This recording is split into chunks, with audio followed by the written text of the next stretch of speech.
So, there's this one theory. The idea that Final Fantasy VII isn't just its own thing, but actually the distant future of Final Fantasy X, thousands of years later. Now, most people stop at the surface level. They point at that kid in 10-2, Shinra, talking about tapping into the planet's energy, and then they look at the Shinra Electric Power Company in Midgar and go, okay, cool Easter egg, nice nod, Square. But the real rabbit hole doesn't start with a name. It starts when you look at the mechanics of existence in both worlds. Think about it. PYREFLIES and the Lifestream, spheres holding memories, and MATERIA, the themes, sin, the weapons. At a certain point, you have to stop and ask yourself, why do these two universes operate on the exact same spiritual physics? Are we looking at the same world, just after the tragedy has had a few millennia to rot?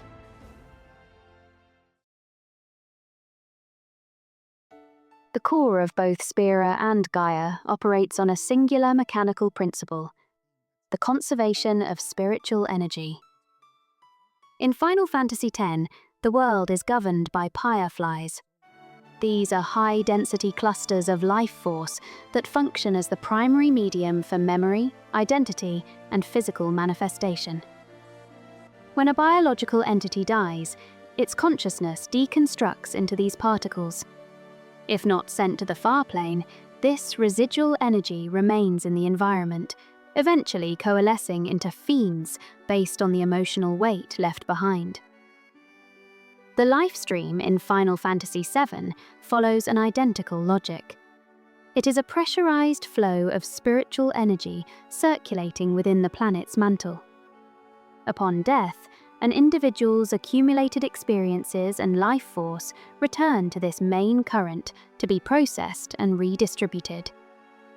Whether it manifests as an atmospheric cloud of particles in Spira or a subterranean river of Mako in Gaia, the fundamental law is the same. The planet acts as a physical archive for every biological event that has ever occurred on its surface. It is a closed-loop system of spiritual recycling. So, think about how both worlds actually handle information. In Final Fantasy X, you have the spheres. They're basically these physical objects used to store memories or play back events. It proves that in Spira, a memory isn't just something in your head, it's something you can actually hold. Now, look at Final Fantasy VII. It takes that same idea of physical memory, but makes it a natural part of the planet. That's what MATERIA is. It's the life stream getting trapped and pressurized until it literally crystallizes. It's the planet's history and the knowledge of the CETRA turned into a solid rock. And that's the real connection. In both games, power isn't an abstract thing. It's a physical resource you can harvest. In Spira, they had the technology to capture data in spheres. In Gaia, the planet just fossilizes its own memory into MATERIA over thousands of years. Even Shinra realized this. They didn't invent anything new. They just built reactors to compress Mako into crystals artificially. In the end, you aren't really learning anything. You're just tapping into a memory that's been sitting there since long before you were even born. Look at what happens to the white materia in Rebirth. It turns clear because the Whispers literally stripped the knowledge out of it. It's still a physical object, but it's hollow. The Holy spell isn't just a power you turn on, it's a specific memory held by the planet, and once that's gone, the materia is just an empty shell. This actually brings it much closer to how things work in Spira. In Final Fantasy X, everything relies on the fact that spiritual energy carries the past with it. If you have a sphere with no memories or a soul with no identity, you have nothing. The clear materia is the perfect example of this shared logic. In both worlds, you can't have the power without the history. When Aerith holds that transparent crystal, she's essentially holding an object from Spira that has been wiped clean of its PYREFLIES. It shows that in both universes, the planet's energy isn't just some generic fuel, it's a physical substance made of everything that has ever happened. If you take away the memory, the object loses its reason to exist.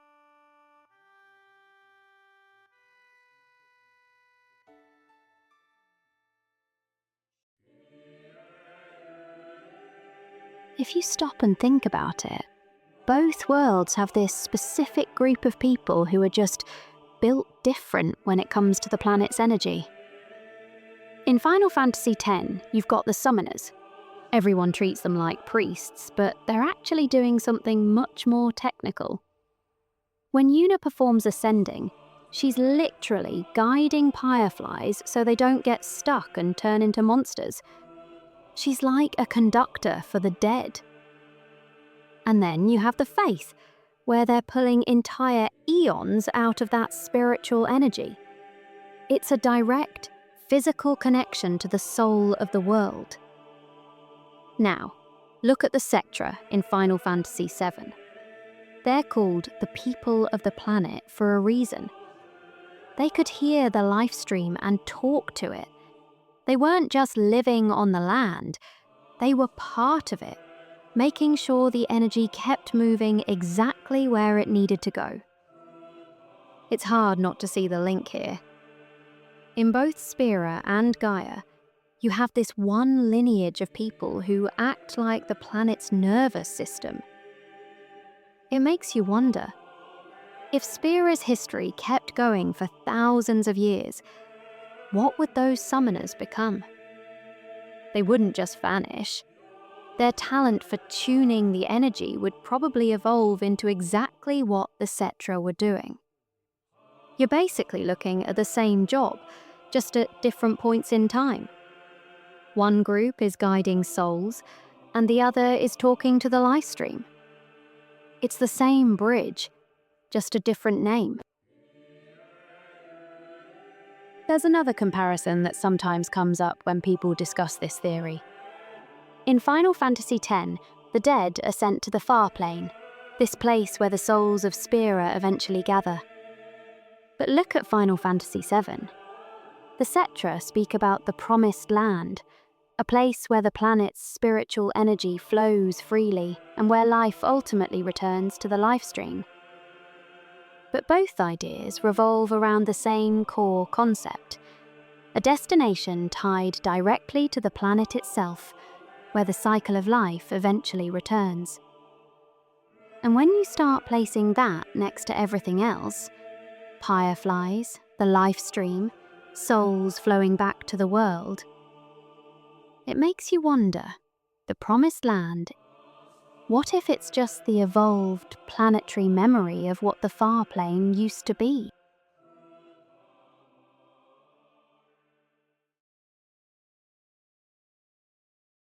What are you looking at? FARPLANE data. The more I study it, the more fascinating it gets. There's limitless energy swirling around in there. Limitless energy? The life force that flows through our planet, I think. With a little work, we could probably extract the energy in a usable form. Sweet! Of course, that'd take generations.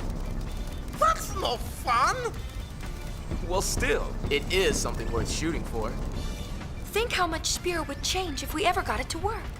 Maybe one day we could build a city full of light, one that never sleeps. No doubt about it. Just imagine.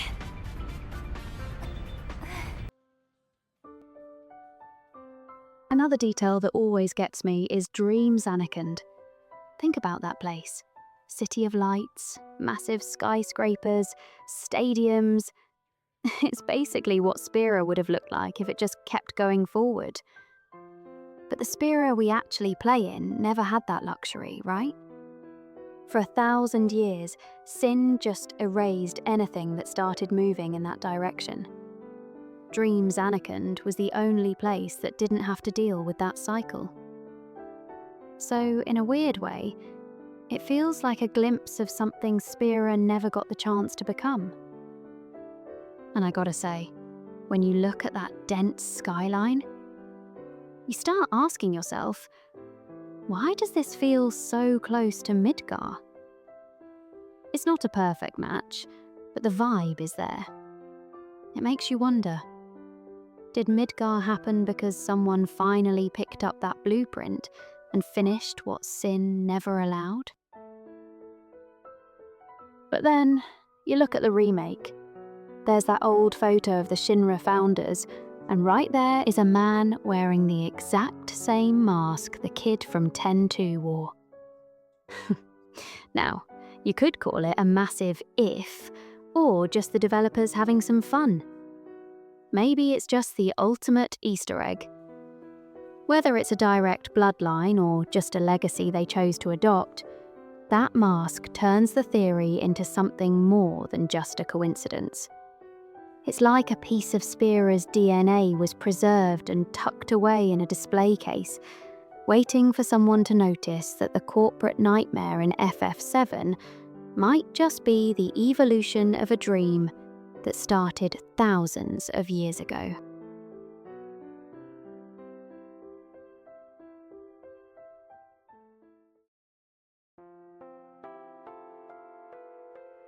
In Final Fantasy X, you have Sin. It's not just a monster, it's a massive physical concentration of PYREFLIES. For 1,000 years, this thing was like a mountain of spiritual energy walking the surface, carrying the weight of every memory and every death from that entire era. It's like a massive scar on the world that just wouldn't heal. Then you look at the weapons in Final Fantasy VII. These things are also massive, formed directly from the Lifestream, and they just sit there, dormant, deep inside the planet until the world is in trouble. But here's the thing. What if it's not just a coincidence? If Sin was a 1,000-year cycle of concentrated PYREFLIES, which we know are literally memory, what happens to all that data when Sin finally vanishes? All that energy has to go somewhere. So you have to wonder, could the weapons be like a cellular memory of the planet? Like, the planet spent so long dealing with the trauma of Sin that it actually learned how to build its own versions of it. Maybe the weapons are just an echo. Like, the planet took that massive amount of energy, remembered the nightmare that haunted it for centuries, and refined it into a permanent immune system buried in the crust. It makes you think, maybe the planet doesn't just store memories of people, but it actually remembers its own history and reshapes it.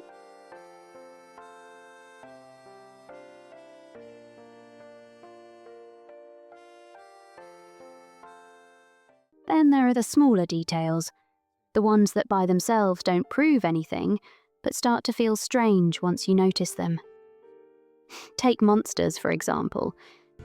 Despite their appearance, some fiends are capable of complex thinking and experiencing emotions. Right. Monsters got feelings. In Final Fantasy X, creatures born from PYREFLIES are called fiends. They form when memories and emotions remain in the world and gather into physical shapes. Now jump to Final Fantasy VII Rebirth. In some parts of the game, enemies are actually categorized as fiends as well. It might just be terminology, but it's still the exact same word used for creatures formed from spiritual energy in Spira. Check out this scene in Final Fantasy VII Advent Children, because when Kadaj dies, something really interesting happens. He doesn't just collapse or leave a body behind.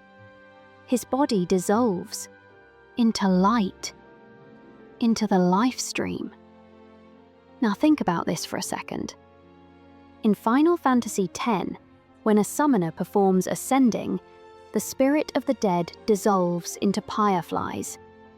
Light, memory, returning to the flow of the planet. So here's the question. Did we just watch the Final Fantasy VII version of ascending? Because visually, it's almost the same thing. It makes you wonder if Aerith isn't just there. Maybe she's actually performing the role of a summoner from the inside. When you lay all of this out, the whole theory starts to feel different. I mean, you've got the obvious stuff, right? That kid Shinra in 10-2 talking about tapping into the planet's energy, and then you have a massive company with the exact same name doing it in FF7. That's the starting point. But then you look at everything else. You've got the same spiritual energy, PYREFLIES and the Lifestream.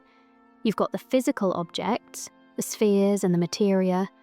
You even have the same types of people, the summoners and the CETRA, just dealing with the planet in their own way. Look, I'm not saying this proves one world definitely turns into the other. But at a certain point, you stop asking if that Shinra connection was just an Easter egg. You start wondering if maybe both worlds just follow the same rules for a reason. And if that's true, then maybe the real question isn't even about the timeline. Maybe the real question is simpler than that. What actually happens to a world like Spira after a few thousand years? Does it slowly change until it becomes something like Gaia? Do its people leave the planet entirely? Or does time simply bury everything that once existed until all that remains are fragments no one remembers how to explain anymore?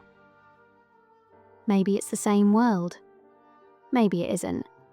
But if nothing else, the similarities make you stop for a second and wonder, how much of the past can a planet really forget?